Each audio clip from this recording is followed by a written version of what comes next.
Lorsqu'on parle justement de gouvernance locale, c'est une gouvernance de proximité et qui justement vise à conférer aux citoyens et aux citoyennes au niveau local leurs responsabilités en matière de développement socio-économique et politique.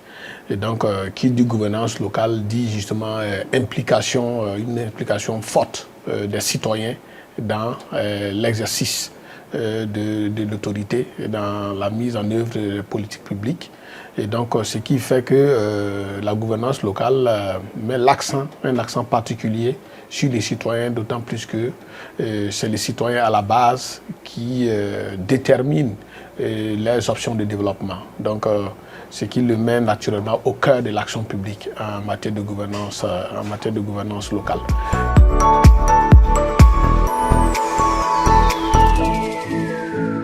Les citoyens, dans la gouvernance locale, naturellement, jouent un rôle déterminant. Voilà. Et au regard justement des prérogatives que j'ai tantôt soulignées, les citoyens dans la gouvernance locale, c'est celui-là qui contribue au développement.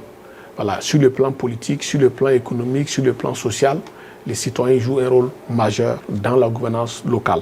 Et ensuite, lorsqu'on prend encore les citoyens dans la gouvernance locale, c'est lui aussi qui, avant tout, a le pouvoir de désigner les autorités locales à travers les élections. Donc, il peut jouer le rôle d'électeur. Donc, le citoyen, il est à la fois, il peut être électeur ou éligible en matière de gouvernance locale. Donc, il peut faire le maire, c'est lui qui fait le maire, c'est lui qui fait le conseiller. Et c'est également, malgré le fait d'avoir élu des autorités à travers son pouvoir de désignation des pouvoirs publics au niveau local, les citoyens ont néanmoins des prérogatives de participation directe, indépendamment du choix des dirigeants. Et vous verrez que dans l'ensemble des textes qui régissent la gouvernance locale, notamment le Code général des collectivités territoriales, il y a un certain nombre de droits qui sont conférés aux citoyens en matière de participation. Et ces droits-là remontent même depuis la Constitution, lorsqu'on prend les articles 143, 144 et 145 de la Constitution. C'est des dispositions qui impliquent justement, qui parlent de la gouvernance locale et qui justement posent justement les principes de base de la prise en charge du développement à la base par les populations elles-mêmes. Un groupe de citoyens organisés qui font des activités de salubrité, etc. dans une commune. Oui, tout ça, ce sont des fonctions que les citoyens peuvent jouer dans une collectivité. Alors, assurer le suivi citoyen, ça, c'est un rôle que les citoyens peuvent jouer dans une collectivité.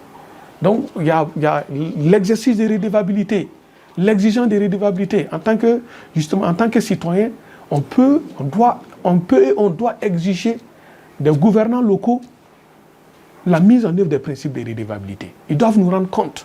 Et les citoyens doivent exiger cela. Et ça fait partie du rôle qu'un citoyen peut jouer dans une collectivité. Donc, être citoyen, justement, ça ne veut pas dire, voilà, j'ai des droits, bon, mais ce qui je ne m'intéresse pas, ça n'a pas de sens.